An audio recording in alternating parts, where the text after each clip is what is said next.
Selamat siang pemirsa, saya Maria Huta Said kembali hadir menemani Anda dalam Sumut hari ini siang. Siang ini kami telah merangkum sejumlah informasi terkini di antaranya. 2.396 nakes RS Adam Malik siap divaksinasi. Aksi bajing loncat di Serdang Bedagai viral di media sosial. Buaya dari Langkat diisolasi di Taman Buaya Asam Kumbang. Selain cuplikan berita tadi, kami juga akan menghadirkan beragam informasi lainnya. Pemirsa, kita jelang Sumut hari ini siang selengkapnya.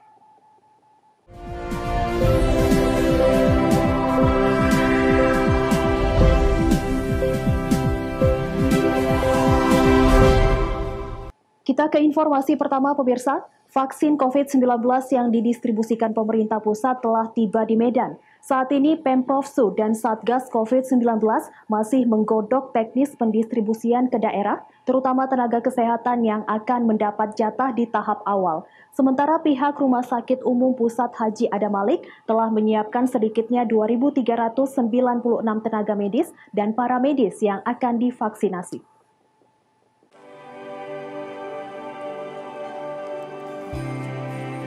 Sebanyak 40.000 vaksin COVID-19 tiba di Medan, Sumatera Utara Selasa kemarin. Sebelum disimpan di gudang Dinas Kesehatan Sumatera Utara, vaksin yang diterbangkan dari Jakarta tersebut singgah lebih dahulu di Posko Satgas Penanganan COVID-19 Sumatera Utara di pendopo rumah dinas Gubernur.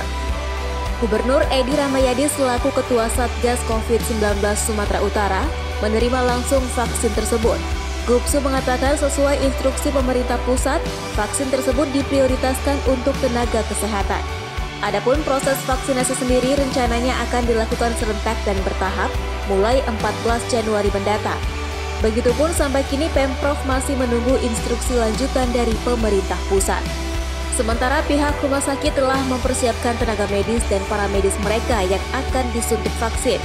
Salah satunya Rumah Sakit Umum Pusat Haji Adam Malik Medan. Di rumah sakit tersebut setidaknya ada 2.396 tenaga medis yang akan divaksin. Pihak rumah sakit mengklaim data tersebut sudah terkonfirmasi di Kementerian Kesehatan.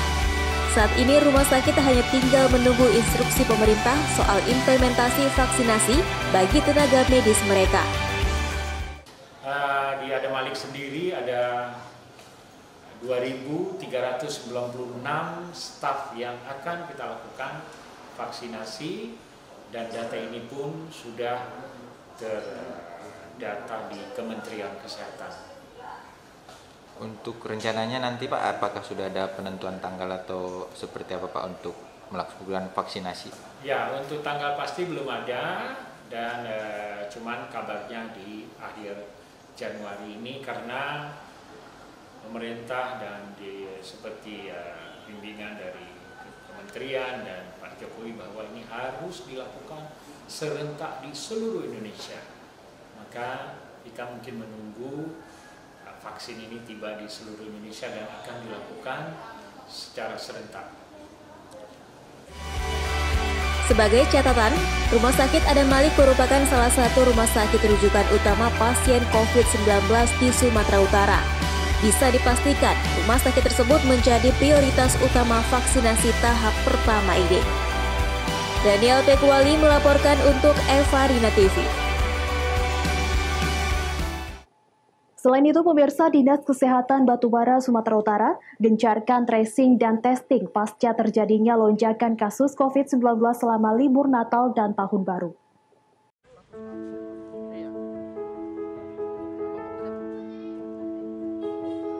Tracing dilakukan dengan mendata orang-orang yang memiliki kontak erat dengan pasien COVID-19, seperti anggota keluarga, tetangga, dan teman sekantor, kemudian dilakukan uji swab PCR. Kepala Dinas Kesehatan Batubara Wahid Kusyairi mengatakan, pasca libur Natal dan Tahun Baru terjadi lonjakan kasus COVID-19 rata-rata 3 kasus per hari.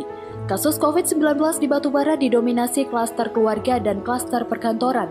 Wahid juga menambahkan, melonjaknya jumlah kasus COVID-19 seiring dengan meningkatnya kemampuan Dinas Kesehatan Batubara untuk melakukan testing dengan target 57 orang per hari. Saat ini total kasus terkonfirmasi positif COVID-19 di Batubara mencapai 291 kasus. 37 diantaranya merupakan kasus aktif. Warga pun diimbau tetap disiplin menerapkan protokol kesehatan seperti rajin mencuci tangan di air yang mengalir, memakai masker, serta menjaga jarak dan menghindari kerumunan. Dan kita sudah juga prediksi setelah tahun baru ini, libur ini akan terjadi kenaikan kasus lagi. Dan hari ini sudah hampir 3 orang rata-rata per hari. Nah, ini juga memang kenaikan kasus ini dia seiring dengan kemampuan kita untuk melakukan testing, ya kan. Kita akan melakukan testing secara masif yang targetnya itu untuk Kabupaten Batubara itu adalah 57 orang per hari sesuai dengan standar WHO 1/1000 kali jumlah penduduk per minggu yang harus kita lakukan testing. Taufik melaporkan untuk Evarina TV. Pemirsa, ribuan penumpang yang merupakan perantau yang hendak kembali ke kampung usai Natal dan Tahun Baru pada Rabu pagi sudah terlihat saat kapal motor Kelut tiba di Pelabuhan Belawan. Tercatat pada arus mudik dan balik tahun 2020, penumpang angkutan laut mengalami penurunan yang hanya mencapai 77.000 orang dibandingkan tahun sebelumnya, yang mencapai 382.077 orang. Arus balik terakhir usai perayaan Natal dan pergantian tahun 2020-2021, pengguna jasa angkutan laut pada arus balik perantau yang kembali ke kampung halaman di Medan dan sejumlah kota di Sumatera Utara ini sudah mulai terlihat saat kapal KM Kelut tiba di Terminal Penumpang Bandar Deli, Belawan, Sumatera Utara. Dengan membawa penumpang sebanyak 400 orang yang merupakan pemudik, kapal pun tiba di Pelabuhan Belawan untuk kembali melakukan aktivitas usai merayakan Natal dan pergantian tahun 2020 ke 2021. Meski tidak ada penambahan armada kapal, namun PT Pelni dengan mengandalkan KM Kelut yang terus melayani penumpang tanpa henti dari Batam menuju Belawan ini akan kembali menormalkan jadwal keberangkatan dengan rute Belawan, Batam, dan Tanjung Priok, Jakarta pada tanggal 8 Januari 2021. Manajer Umum Cabang Belawan mengatakan meski ada arus mudik dan balik di tengah pandemi mengalami penurunan mencapai 80%, yakni hanya 77.000 penumpang dibandingkan tahun 2019. Dibandingkan tahun 2019 yang mencapai 382.077 orang penumpang. Periode 2020 ini terjadi penurunan penumpang itu lebih kurang sekitar 80%. Ini salah satu dampak dari pandemik sehingga pemerintah pun memberikan solusi kapal tetap melayani penumpang dengan batasan-batasan diantaranya adalah memaksimalkan 50% dari tempat tersedia yang bisa digunakan. Untuk jumlah sendiri Bang, tahun 2019 berapa jumlah? 2019 itu sudah berjumlah sekitar 382.077 penumpang. Itu selama periode Januari sampai dengan November. Sementara di tahun 2020, periode Januari sampai dengan November 2020 baru mencapai 77.000 penumpang. Artinya lebih kurang ada sekitar 80% terjadi penurunan dampak dari pandemi. Dengan akan berakhirnya puncak arus mudik, nantinya kapal Kelut akan kembali bertolak dari Pelabuhan Belawan pada pukul 12.00 waktu Indonesia Barat dengan membawa penumpang sebanyak 1.210 penumpang menuju Batam dan Tanjung Priok. Wahyu Pratama melaporkan untuk Evarina TV.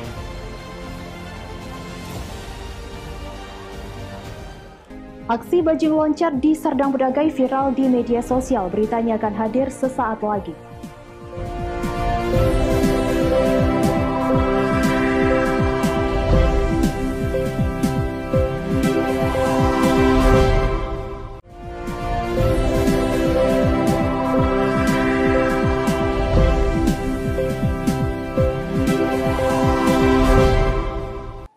Terima kasih Anda masih bersama kami. Pemirsa, aksi bajing loncat yang terjadi di sekitaran Jalinsung, tepatnya di Desa Sukadamai, Kecamatan Seibamban, Serdang Bedagai, viral di media sosial. Kedua pelaku yang mengendarai sepeda motor metik direkam oleh pengguna jalan saat beraksi di siang hari. Beginilah aksi kedua pelaku bajing loncat direkam seorang penumpang mobil. Dalam rekaman tersebut terlihat pelaku yang mengendarai sepeda motor Matic ini berhasil membuka pintu belakang truk yang mengangkut beras. Namun kedua pelaku mengetahui aksinya direkam oleh penumpang mobil yang ada di belakangnya, sehingga kedua pelaku gagal untuk mengambil beras dari dalam truk. Peristiwa tersebut terjadi di Jalan Lintas Sumatera Medan Tebing Tinggi, persisnya di Desa Sukadamai, Kecamatan Seibamban, Kabupaten Serdang Bedagai beberapa hari lalu. Menanggapi aksi bajing loncat yang viral di media sosial tersebut, Kasat Reskrim Polres Serdang Bedagai AKP Panduwinata saat dikonfirmasi mengaku saat ini masih melakukan penyelidikan terhadap kedua pelaku. Namun hingga saat ini korban belum ada melaporkan kejadian tersebut. Pihaknya juga berterima kasih dan berharap partisipasi masyarakat agar pihak kepolisian dapat melakukan upaya penindakan kepada pelaku. Terima kasih.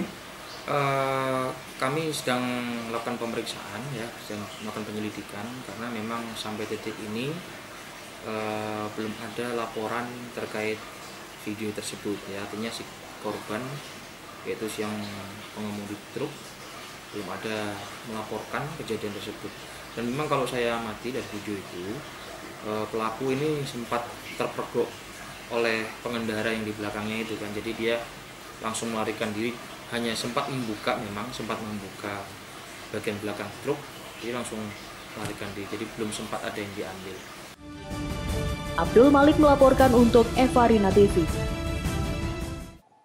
Selain itu, pemirsa, seorang anggota kepolisian Polres Padang Sidempuan, Sumatera Utara terpaksa dirawat di rumah sakit karena mengalami luka cukup parah akibat diserang jambret. Peristiwa ini berawal saat anggota polisi Bribka Endi Sibutar-Butar berusaha mengejar dan menangkap seorang jambret HP di Plaza Sidempuan.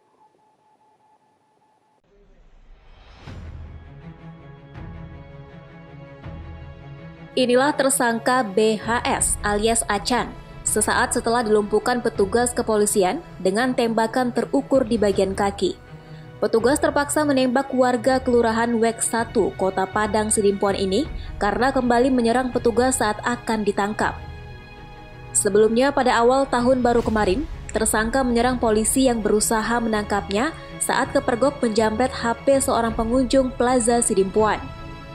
Bribka Endi Sibutar-Butar yang melihat aksi tersangka dan kawannya langsung mengejar dan berusaha menangkap kedua tersangka. Namun naas bagi Bribka Endi Sibutar-Butar, tersangka BHS alias Acan melempari Bribka Endi Sibutar-Butar dengan batu hingga mengenai kepala. Setelah sempat buron beberapa hari dari kejaran petugas, tersangka dan kawannya akhirnya ditangkap petugas kemarin siang di lokasi persembunyiannya di Kota Padang Sidempuan. Kapolres Kota Padang Sidempuan AKBP Juliani Prihartini menyampaikan, dari penangkapan tersangka petugas mengamankan berbagai barang bukti yang dipergunakan tersangka dalam menjambret. Di antaranya 1 unit sepeda motor yang dipergunakan tersangka untuk melarikan diri. Jadi tersangka pada saat itu 2 orang melakukan perampasan 1 buah handphone kepada seorang korban wanita, yaitu atas nama MI yang inisial, dan pada saat dilakukan perampasan korban terjatuh. Dan seketika itu juga datang personil Polres Padang Sidempuan yang sedang melintas. Pada saat mengamankan terjadi perlawanan dan anggota kita luka. Sementara yang satunya diamankan oleh masyarakat dan yang satu dilakukan tindakan tegas terukur, dan kedua tersangka sudah kita amankan. Sementara itu, hingga saat ini, Bribka Endi Sibutar-Butar masih terus menjalani pengobatan di rumah sakit karena mengalami luka yang cukup serius. Azan Sinaga melaporkan untuk Evarina TV. Informasi selanjutnya, pemirsa, rumah salah seorang warga yang berada di Jalan Kongsi Desa Marindal 1, Kecamatan Patumba, Kabupaten Deli Serdang, Sumatera Utara, dini hari tadi diduga dibakar oleh orang tidak dikenal. Akibat peristiwa ini, keluarga kecil tersebut nyaris tewas terpanggang.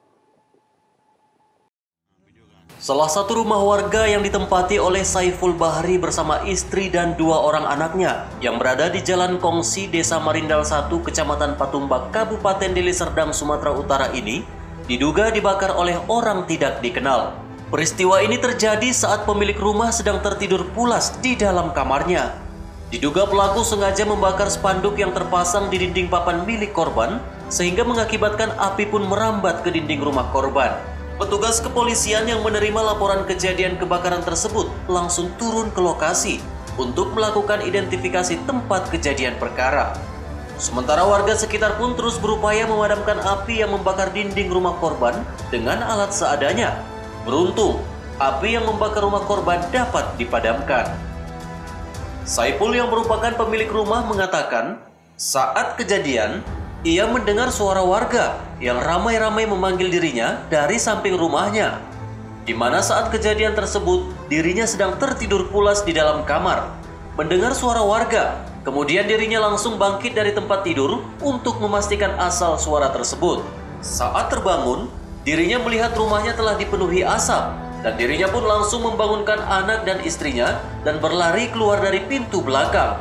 Dalam kesempatan yang sama, dia pun melihat warga yang telah ramai berusaha memadamkan api. Ya, saya nggak tahu, saya sedang tidur, Pak. Jadi tiba-tiba ada orang yang membangunkan kami. Ada warga yang membangunkan kami melihat ada asap. Rupanya rumah kami dibakar. Kami pikir koslet, listriknya bagus, tapi rumah kami terbakar. Kronologisnya begitu, Pak. Ada bau minyak. Ya, bau minyak ada, bau minyak tanah ya kan. Udah gitu yang dibakar itu spanduk tempelan rumah ini, Pak. Yang dibakarnya. Kena ke dinding mana? Kena ke dinding ya, Pak. Udah mulai terbakar lah. Keselamatan nyawa kita ya kan, Pak ya. Ya saya harus melapor lah untuk keselamatan jiwa. 4 orang kami di dalam rumah ini, Pak. Anak saya 2, istri saya 1. Sama saya 4 orang. Akibat kejadian ini, keluarga korban mengalami trauma dan langsung membuat laporan ke Polsek Patumbak. Korban juga menduga kejadian percobaan pembunuhan yang dialaminya tersebut dilakukan oleh orang suruhan, dan korban pun berharap pihak kepolisian dapat mengungkap dan menangkap para pelaku. Wahyu Pratama melaporkan untuk Evarina TV. Pemirsa, Sumut hari ini akan kembali dengan informasi menarik lainnya. Tetaplah bersama kami.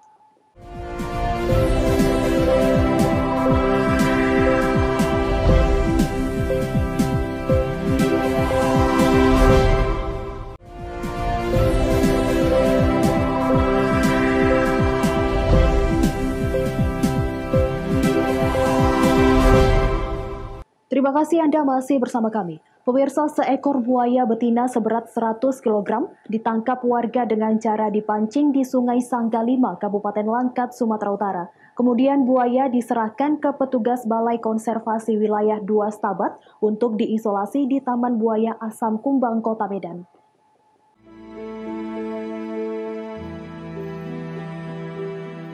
Petugas Balai Konservasi Wilayah 2 Stabat, Balai Besar Konservasi Sumber Daya Alam Sumatera Utara, mengevakuasi buaya dari Kabupaten Langkat ke kandang isolasi di Taman Penangkaran Buaya Asam Kumbang, Medan pada Rabu sore, guna dilakukan observasi karena adanya luka di tenggorokan. Setiap harinya buaya seberat 100 kg ini dipantau kesehatannya oleh tim dokter hewan Balai Besar Konservasi Sumber Daya Alam Sumatera Utara.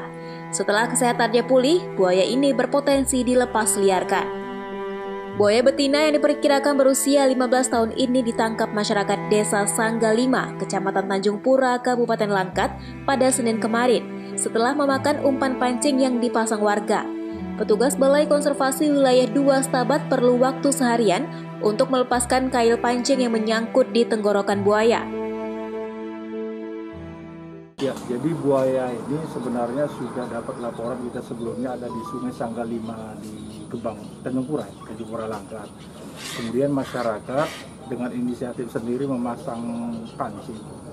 Setelah dapat, mereka koordinasi dengan KSDA dan itu kami amankan sekitar pukul 12 malam. Kita amankan di bawah kantor Seksi Konservasi Wilayah Stabat untuk diobservasi sama dokter hewan.